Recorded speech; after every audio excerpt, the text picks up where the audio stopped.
Bonjour mesdames, bonjour messieurs. Je vais faire une approche du concept de la survivance, d'abord par un historique, ensuite des définitions, puis les différentes pertes de grossesse, avant de terminer par les symptômes psychologiques, sociaux et physiques du survivant. Alors, le concept du survivant, vous l'avez entendu tout à l'heure, M. Ernest Papanek a fait des observations sur les enfants qui venaient de l'Europe où une partie de leur famille avait été décimée. Que veut dire Agapa Suisse romande? Association pour des groupes d'accompagnement, perte de grossesse et abus dans l'enfance et dans l'adolescence. Elle met l'accent sur l'accompagnement dans des groupes thérapeutiques structurés qui permettent aux personnes concernées de travailler sur leurs problématiques et d'acquérir des outils pour aller vers un mieux-être. C'est en 1994 que l'idée de la création d'Agapa germe grâce à la doctoresse Diane Savoie et à sœur Danielle Perrier. En effet, elles sont touchées dans leur quotidien professionnel par les problématiques liées aux pertes de grossesse, survivance, frères et sœurs non nés, maltraitance, abus et négligence. De plus, leur rencontre avec le docteur Philippe Ney, pédopsychiatre et chercheur canadien, leur permet de découvrir le parcours d'accompagnement destiné à des personnes en difficulté. Elles décident de créer un lieu d'écoute, de parole et de thérapie. L'association Agapa Suisse romande s'est développée de façon totalement indépendante depuis sa fondation. Elle refuse toute propagande et tout engagement politique. Elle se veut ouverte à toute personne, quelle que soit son origine ou sa confession. Dans les premières années de son existence, Agapa s'est intéressée au concept de survivant, surtout en lien avec les interruptions volontaires de grossesse. Actuellement, Agapa accompagne toute personne ayant perdu un frère ou une sœur non née, quelle que soit l'origine de la perte de la grossesse. En 2001, Agapa décide de rompre ses liens avec le docteur Philippe Ney pour des raisons de divergence idéologique. Le comité réfléchit sur l'identité de l'association. Cette remise en question aboutira en 2005 à une charte qui définit clairement son éthique, ainsi que les buts et les moyens qu'elle se donne pour les atteindre. Une définition du concept de survivance est formulée. Alors, la survivance, selon Agapa, d'après la charte que vous avez à l'intérieur de votre dossier, c'est un mal-être, une difficulté à exister suite à un stress ou une menace sur sa vie intra-utérine ou liée à la perte d'un frère ou d'une sœur non née. Et voici les différentes pertes de grossesse que nous avons répertoriées plus ou moins par ordre chronologique, en commençant par la fausse couche, la grossesse extra-utérine, la mort in utero, l'interruption volontaire de grossesse, l'interruption médicale de grossesse, la mort à la naissance ou dans les jours qui suivent. Et depuis les années 80, vous avez également la procréation médicalement assistée et la réduction embryonnaire. Je vais vous parler maintenant des différents symptômes, mais tout d'abord des remarques générales. Chaque personne qui correspond à la définition du survivant ne développe pas nécessairement les symptômes décrits par Agappa. Tous les survivants ne développent pas chaque symptôme et il existe des symptômes communs et des symptômes spécifiques. Nous avons pris les symptômes psychologiques en premier car c'est ceux qui sont le plus souvent, que nous voyons le plus souvent chez les survivants. La culpabilité existentielle et ontologique. Vous avez par exemple un enfant qui, lorsqu'il apprend que sa mère a fait une fausse couche, lui dit, mais que lui est arrivé peu de temps après, dit, mais si tu avais eu cet autre bébé, je ne serais pas né. Et il y a un autre enfant de la fratrie qui dit, mais maman, si ce premier enfant était né, moi qui suis la dernière, je ne serais peut-être pas née. Difficulté à être dans la modération, ce sont des personnes qui sont toujours dans les extrêmes. Par exemple, lorsqu'ils pénètrent dans une pièce, ils ont l'impression de prendre énormément de place, que tout le monde les regarde, ou à l'inverse, d'être transparent, de faire tapisserie.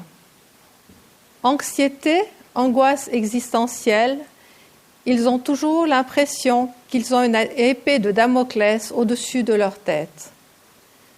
Si je vais en voiture, j'aurai peut-être un accident. Si je fais du ski, je risque un accident. Si je fais une formation, je n'arriverai peut-être pas au bout. Le manque d'estime de soi et la procrastination. Qu'est-ce que la procrastination ? C'est le fait de remettre à plus tard les actions que l'on devrait faire ou que l'on pourrait faire. Et nous avons remarqué que chez les survivants, les personnes désirent faire quelque chose, veulent faire quelque chose, mais sont figées. Et il y a, comme on dit, des fenêtres. La personne est figée pendant un moment et ensuite il y a une fenêtre et la personne effectue très rapidement, très efficacement la tâche qu'elle veut faire. D'autres symptômes psychologiques, le besoin d'être utile pour justifier son existence. Ce sont des enfants qui s'occupent très bien de leurs frères et sœurs, qui aident papa, qui aident maman. L'hypersensibilité. Nous avons tous une certaine sensibilité, plus ou moins grande, mais chez eux, la plus petite parole, le plus petit geste prend des dimensions énormes. Cette hypersensibilité permet aussi une grande créativité. Vous avez par exemple Vincent van Gogh, Salvador Dali ou Beethoven qui sont des survivants. Besoin d'éprouver la sensation de vivre. Ce sont des personnes qui vont faire souvent des sports extrêmes, qui vont à la limite de leurs possibilités alors que d'autres s'arrêteraient bien avant. Ambivalence envers la vie et la mort. Tout un chacun vit et ne se pose pas forcément la question. Chez eux, il y a en même temps une attirance vers la mort et une répulsion de la mort. Vous avez les expressions, par exemple, « je me bats pour vivre ». Toujours cette notion de lutte pour la vie. Nous arriverons maintenant aux symptômes sociaux. Le survivant porte le monde sur ses épaules. L'enfant se sent, par exemple, responsable du bonheur de papa, du bonheur de maman, du fait que le petit frère ou la petite sœur aille bien. Il se sent responsable de tout.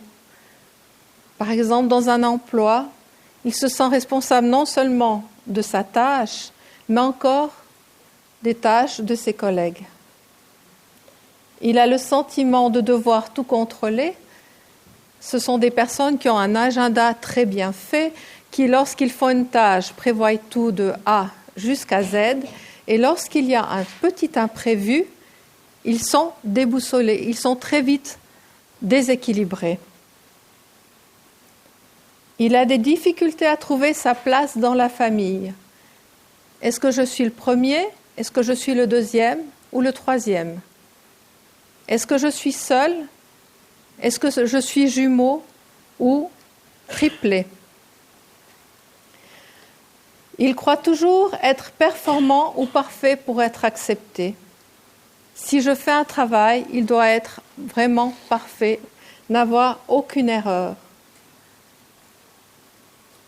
Il a besoin de justifier son existence. Si j'en rends service à papa et à maman, alors je peux rester dans cette famille, je peux vivre dans cette famille. J'ai le droit, j'ai la place dans cette famille. Il se sent obligé de correspondre aux attentes des autres sous peine de ne pas exister. Par exemple, je veux faire médecin parce que mon père veut que je fasse médecin. Je veux avoir une famille parce que maman aimerait avoir des petits-enfants. Je veux être un père parfait, un époux parfait. Et enfin, les symptômes physiques. Difficulté à vivre avec son corps et dans son corps. C'est des personnes qui ont de la peine à bouger dans leur corps. Ils se sentent, ils ne savent pas exactement comment ils peuvent bouger, où ils peuvent bouger. Les personnes qui sont à leur côté. Il y a des difficultés aussi, par exemple, au niveau de la nourriture. Ils peuvent avoir des problèmes d'anorexie, de boulimie, des comportements à risque. Il y a souvent des problèmes d'alcool, de médicaments, hypersensibilité au bruit. Il y a toujours des petits bruits toute la journée, mais ces personnes ont une intolérance à des bruits infimes dont on ne s'aperçoit même pas. Par exemple, si je pose un ciseau sur la table, ça peut déranger énormément certaines personnes. Sensation de fatigue intense. Vous avez 2 personnes pour un même travail. Une personne sera épuisée à la fin de ce travail et aura de la peine à avoir de nouveau de l'énergie, et l'autre se sentira fatigué et sera requinqué après quelques instants.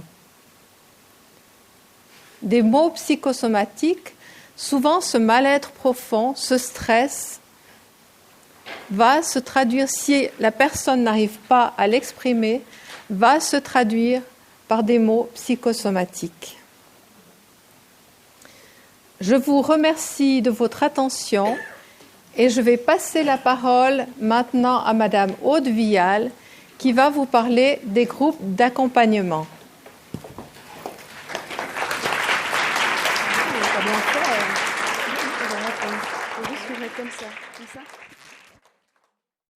Bonjour mesdames, bonjour messieurs. Mon intervention a pour but de vous présenter l'expérience de notre association au sein des groupes d'accompagnement pour adultes. J'y vais. Alors je recommence juste, je vous ai dit bonjour. Mon intervention a pour but de vous présenter l'expérience de notre association au sein des groupes d'accompagnement pour adultes. Voici le plan de ma présentation. Tout d'abord, je vous expliquerai ce que nous entendons par groupe d'accompagnement. Ensuite, je vous parlerai des principaux axes de notre accompagnement en insistant sur leurs spécificités pour les personnes survivantes. J'aborderai également les principaux symptômes que peuvent vivre, selon notre expérience, des personnes survivantes. Finalement, je terminerai en vous présentant quelques-uns de nos projets pour l'avenir. Mes propos seront illustrés par des exemples. Notre association propose diverses prestations à des personnes qui ont vécu des négligences, maltraitances, abus sexuels dans l'enfance ou qui ont des difficultés à surmonter une perte de grossesse. Chez nous, l'enfance, Agapa, on considère l'enfance jusqu'à 18 ans, donc c'est enfance et adolescence. Depuis 1997, nous avons accompagné 300 personnes dans le cadre d'une cinquantaine de groupes. La moitié de ces personnes sont des survivantes. Il est important de souligner que la plupart d'entre elles se sont adressées à nous pour une autre problématique. C'est lors du parcours en groupe qu'elles ont découvert qu'elles étaient concernées par la survivance. Soit parce qu'elles avaient perdu un frère ou une sœur non-née, soit parce qu'elles avaient vécu un stress ou une menace lors de leur vie intra-utérine. Nous tenons encore une fois à préciser que toute personne survivante, au sens où il y a eu des pertes de grossesse dans sa famille, ne présente pas forcément des symptômes de survivance tels que nous allons vous les décrire. Mais d'abord, qu'est-ce qu'un groupe d'accompagnement ? Il s'agit de la prestation la plus ancienne et la plus thérapeutique proposée par notre association. Le cadre est le suivant. 26 rencontres hebdomadaires de 3 heures sur une période de 6 mois. Le groupe comprend 4 à 6 personnes qui ne sont pas forcément concernées par les mêmes problématiques. L'animation est assurée par 2 professionnels formés au sein d'Agapa.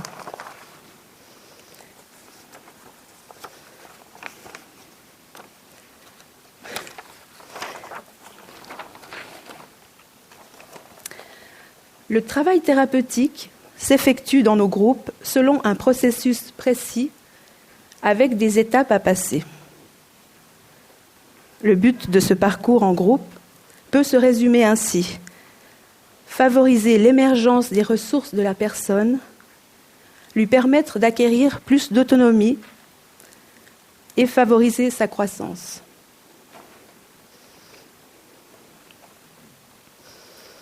Je vous propose maintenant de vous décrire plus spécifiquement les 3 principaux axes d'accompagnement pour les personnes survivantes sur lesquels se base le parcours thérapeutique. Le premier axe est celui de la conscientisation. Nous nommons le deuxième réhumanisation. Et finalement, le troisième axe est celui qui permet de débuter un processus de deuil. Le premier axe, que nous appelons conscientisation, permet à la personne de prendre conscience de son mal-être diffus et de ses symptômes grâce à différents outils. En fonction du vécu et du ressenti de la personne, celle-ci peut faire le lien avec des faits concrets, ou si ce n'est pas le cas, elle peut émettre l'hypothèse qu'il y a eu perte de grossesse. Je le redirai par la suite. Parmi ces outils, il y a ce que nous appelons les travaux personnels. Les participants au groupe doivent répondre par écrit à des questions précises sur leur histoire familiale et personnelle. Ces clés de réflexion nécessitent parfois une recherche d'informations auprès de leurs parents ou d'autres membres de la famille. Certaines personnes savent qu'il y a eu une ou des pertes de grossesse dans leur famille. D'autres, en revanche, l'ignorent. Et c'est lorsqu'elles questionnent leur entourage pour vérifier leur ressenti qu'elles apprennent la vérité.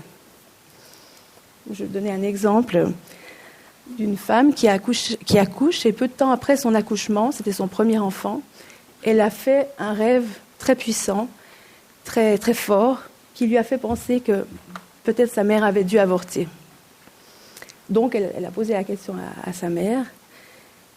Sa mère, dans un premier temps, a nié, puis elle a avoué qu'effectivement, il y avait eu avortement. et que son père n'était pas au courant.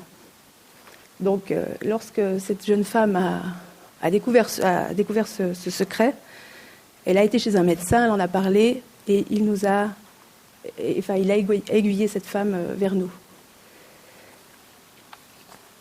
Il peut arriver que des personnes se sentent survivantes sans découvrir dans leur entourage des événements qui pourraient confirmer leur ressenti. Là, je pense à une autre personne qui était étudiante, 24 ans, qui est venue chez nous en fait parce qu'elle avait un mal-être profond et qu'elle se posait des questions et qu'elle voulait mieux se connaître. Et en fait, elle avait aussi des problèmes pour étudier. Elle avait du mal à se mettre à la tâche, elle se sabotait au moment des examens, elle paniquait. Il y avait d'autres choses, il y avait une grande culpabilité existentielle, un besoin profond de se justifier dans les tâches qu'elle faisait. Et quand elle a vu donc, la notion de survivance chez nous, elle s'est sentie vraiment concernée par cette notion, quoi. Elle s'est sentie reconnue en tant que survivante. Alors, nous proposons également comme outil des jeux de rôle adaptés. Et finalement, nous amenons des apports théoriques sur le concept de survivance et les symptômes qui y sont liés. Je vais vous détailler maintenant davantage quels sont les symptômes éprouvés par une personne survivante. Certains sont communs et d'autres spécifiques aux personnes. Pour vous présenter les symptômes communs, je vous propose de regarder les dessins réalisés par un survivant, Yanis Plon, qui les a faits pour notre futur recueil de témoignages de survivants. En plus de ces symptômes communs, il existe aussi des symptômes plus spécifiques à chaque personne. La personne peut, par exemple, être à la recherche de quelqu'un. Elle vit fortement une sensation d'absence ou une part manquante. Je vous donne un exemple. Une jeune femme qui, dans ses relations amoureuses, était toujours très... Elle vivait une gêne, une sorte de malaise, une ambiguïté. Et elle a découvert plus tard, c'est que quand elle a pu faire le lien, c'est qu'elle mettait... Elle voyait comme un écran, mais en fait, elle surajoutait son frère jumeau décédé sur les relations amoureuses qu'elle avait. Donc, ce n'était pas évident pour elle. Et là, elle a eu une confirmation par sa mère, car sa mère lui a appris, qu'elle ne le savait pas, qu'elle avait perdu un jumeau au tout début de sa grossesse, qu'elle avait perdu beaucoup de sang et que le gynécologue avait émis cette hypothèse. La personne peut également avoir l'impression de vivre pour deux. On pense à quelqu'un qui achetait tout à double. Bon, c'était inconscient, elle achetait 2 paires de chaussures, 2 jupes, 2 pantalons. Et elle le faisait vraiment inconsciemment. Et quand elle a pu mettre l'hypothèse qu'elle avait peut-être perdu un jumeau, là, elle n'a pas eu de confirmation pour cette personne. Mais dès ce moment-là, elle a fait un cheminement et elle n'a plus acheté à double. Certaines personnes ont de nombreux symptômes et d'autres seulement quelques-uns. Il n'est pas possible de généraliser. Les symptômes sont variables selon les personnes et les situations. Dans notre pratique, nous avons pu identifier quelques facteurs qui influencent le nombre et l'intensité des symptômes. Il y a sûrement d'autres facteurs, mais on vous en présente quelques-uns. Citons tout d'abord la personnalité et le degré de sensibilité de la personne. Ça paraît évident, quoi. Si quelqu'un est très sensible, on peut voir aussi que dans une même fratrie, il y a peut-être une sœur qui a beaucoup plus de symptômes de survivants et une autre qui le vivra bien. Ça dépend aussi du terrain, je dirais, de la sensibilité de la personne. La place dans la fratrie. Alors, si je pense à quelqu'un qui a une sœur aînée, une autre sœur, ensuite, après ces 2 sœurs, il y a eu 4 fausses couches. Sa mère a fait 4 fausses couches et elle est arrivée donc la 7e. Et on peut s'imaginer que, vu que ses parents voulaient que 3 enfants, elle ne serait pas née si ces fausses couches n'avaient pas eu lieu. Bon, Maggie l'a déjà dit, mais il arrive qu'une nouvelle grossesse, ça on le voit souvent, débute rapidement après une perte périnatale. Dans ce cas, le laps de temps entre la date du terme prévu pour la grossesse précédente et la naissance de l'enfant suivant peut être inférieur à 9 mois. Les enfants font souvent ce calcul et disent à leur mère « mais si tu n'avais pas perdu ce bébé, cela signifie que je ne serais pas née. Un autre facteur, le nombre de pertes de grossesse. La répétition est un facteur aggravant. Lorsque le sceau du secret a pesé sur l'événement, le vécu est beaucoup plus douloureux. Et finalement, la qualité de la relation parentale, soit comment la personne a été accueillie, acceptée et aimée par ses parents, est un facteur d'influence non négligeable.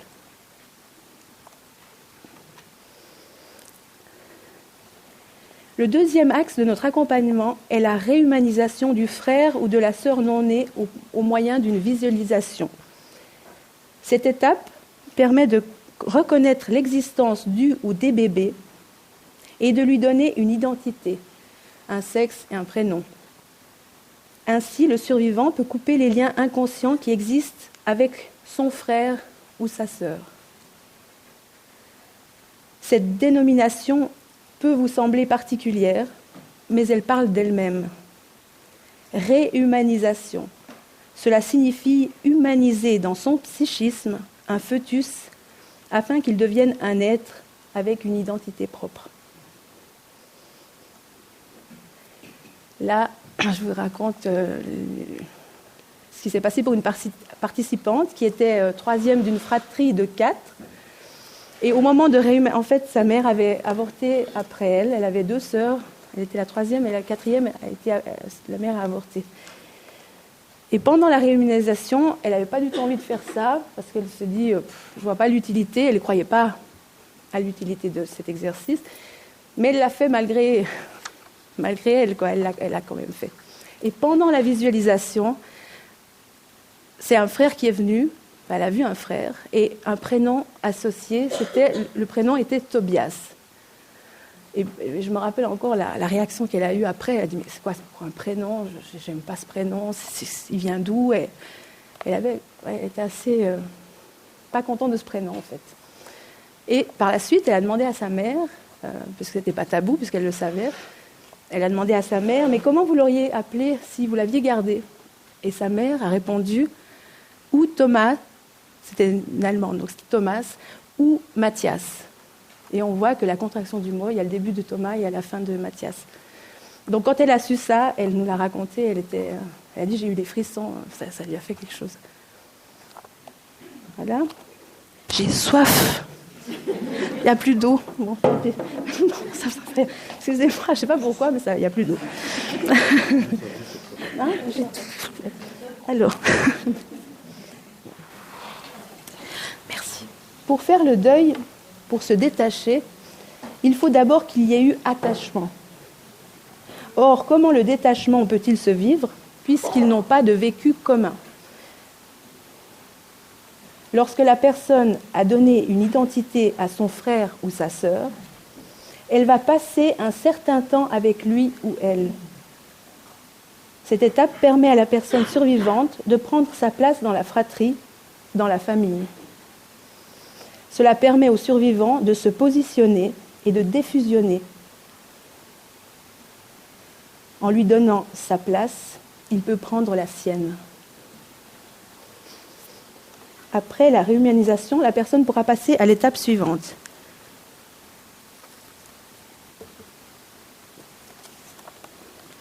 Qui est le troisième et dernier axe de notre accompagnement, vise à permettre à la personne de débuter un travail de deuil.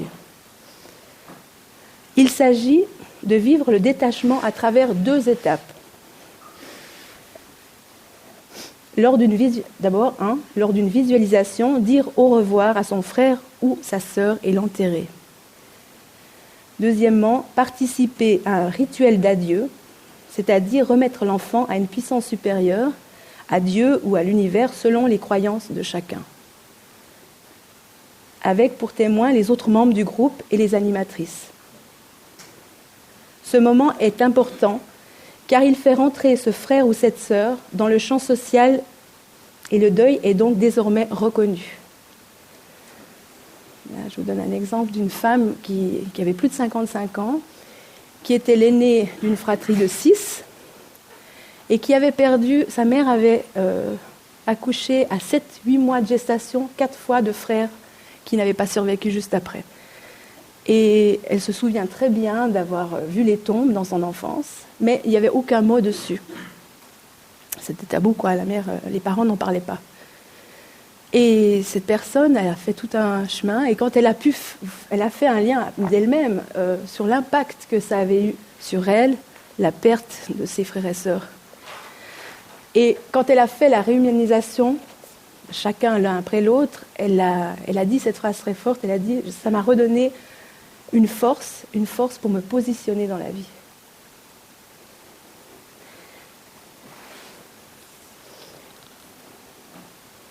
Notre expérience nous montre que la survivance est une vraie problématique. Nous sommes heureuses que ce concept soit de plus en plus reconnu par les milieux professionnels. Nous souhaitons continuer à développer l'accompagnement des personnes concernées.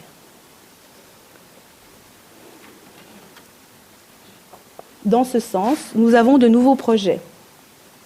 Mettre sur pied des groupes de parole pour survivants, à ne pas confondre avec les groupes d'accompagnement.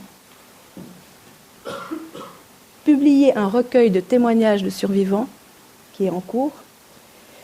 Former des groupes de parole pour couples ou femmes enceintes après une perte de grossesse. En soutenant les parents, nous aidons aussi les survivants. Je vous remercie de l'attention, de la patience. Merci.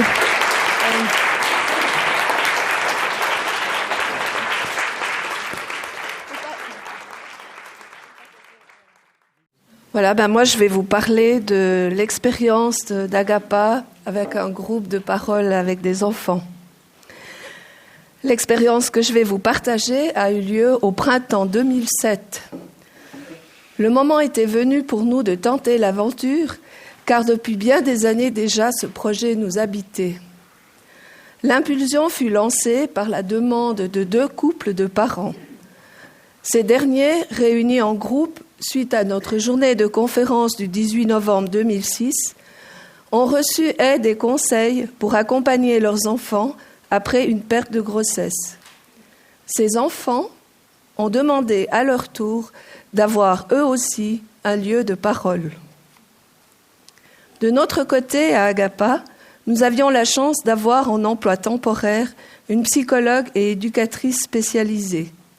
Celle-ci a pu, en collaboration avec 2 personnes d'Agapa, mettre sur pied un programme et développer les moyens ludiques appropriés. Un conte, La Grande Aventure, a été créé pour la circonstance. Il a été le fil rouge des 5 séances faites avec ces enfants. Je vais vous décrire les 5 séances de 2 heures chacune qui ont eu lieu entre le 22 avril et le 17 juin 2007. 4 enfants étaient prévus au départ du groupe, mais seuls 2 enfants, un de 5 ans et demi et un de 6 ans et demi, y ont finalement participé. Pour nous, ça valait vraiment la peine de faire ce chemin avec ces 2 enfants. Première séance, faire connaissance et former le groupe. Les 2 animatrices, Margarita Sota-Troya et moi-même, accueillons les parents et les enfants. Nous restons ensemble et présentons aux parents le déroulement des 5 séances, puis ceux-ci nous quittent. Les enfants font connaissance et se présentent à l'aide de marionnettes. Ils jouent et se mettent à l'aise rapidement. À chaque séance, un épisode du conte est raconté. Les animaux, un cheval, un chien, un chat et une hirondelle, décident de partir ensemble à l'aventure, à la recherche d'un trésor.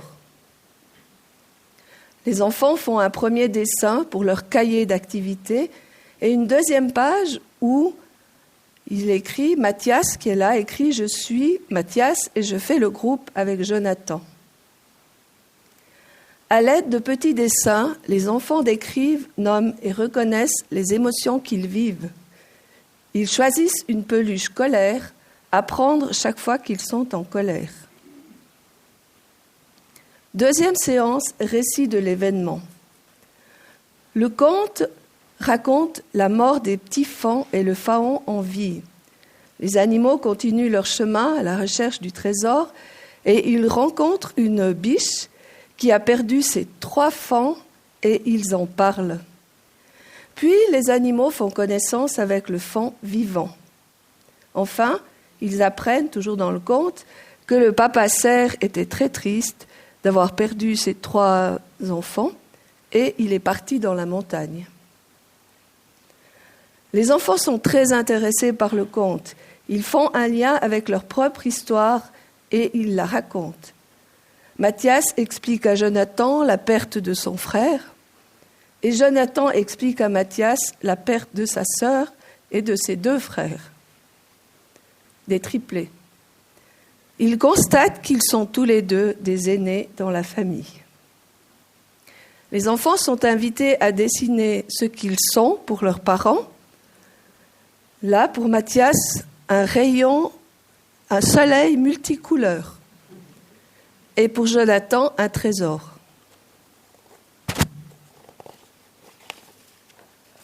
Troisième séance,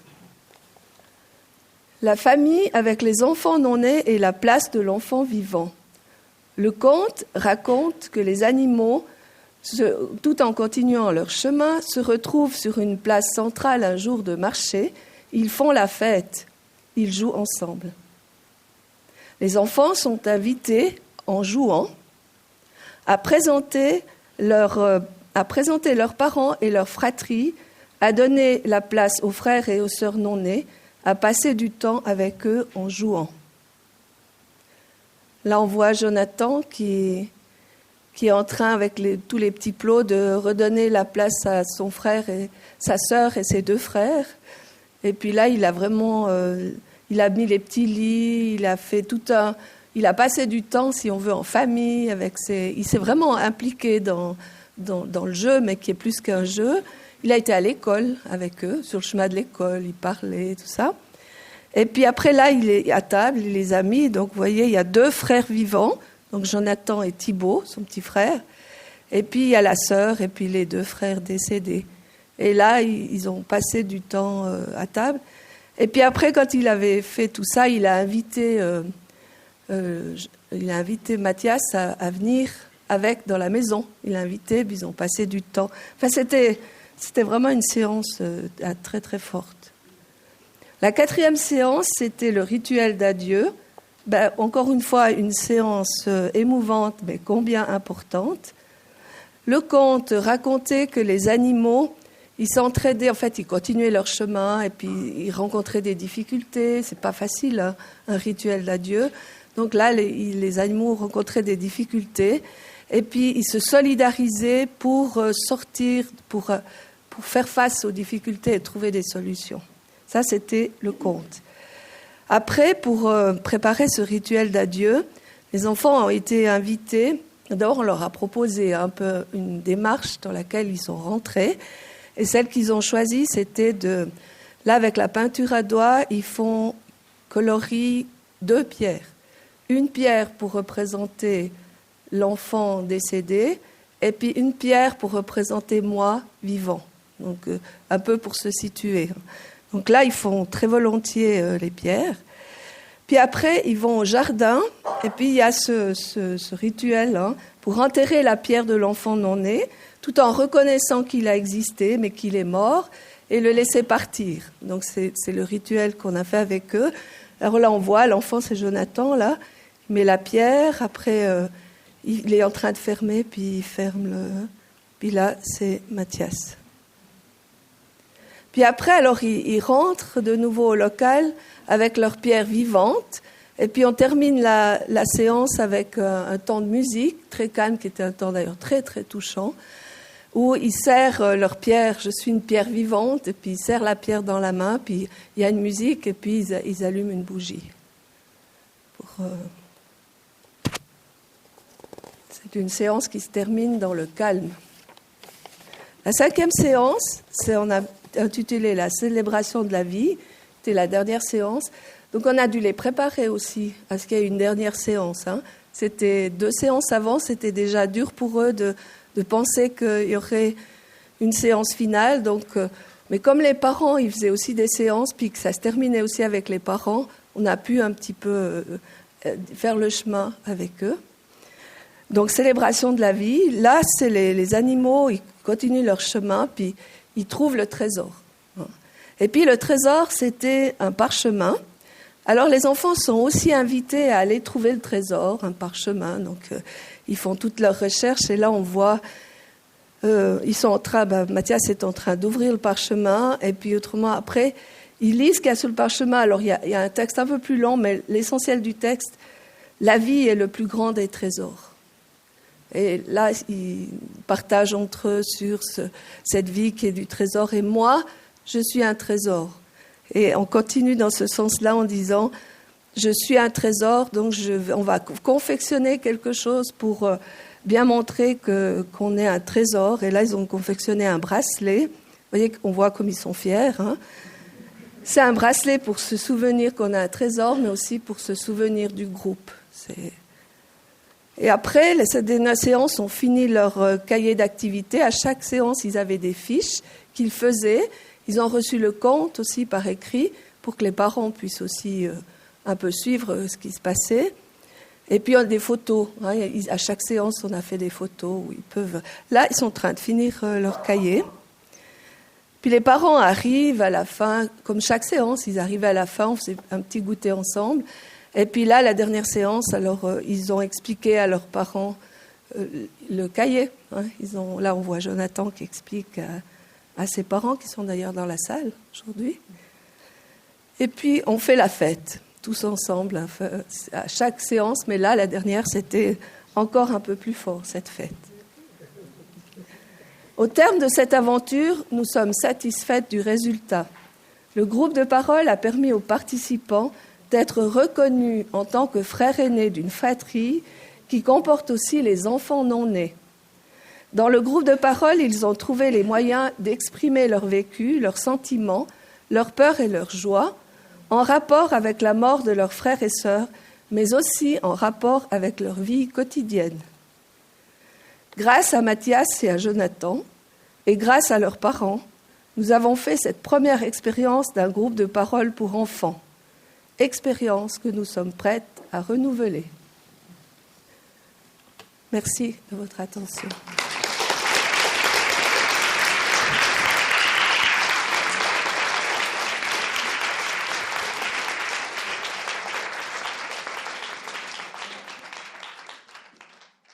Je remercie l'équipe d'Agapa pour ces présentations.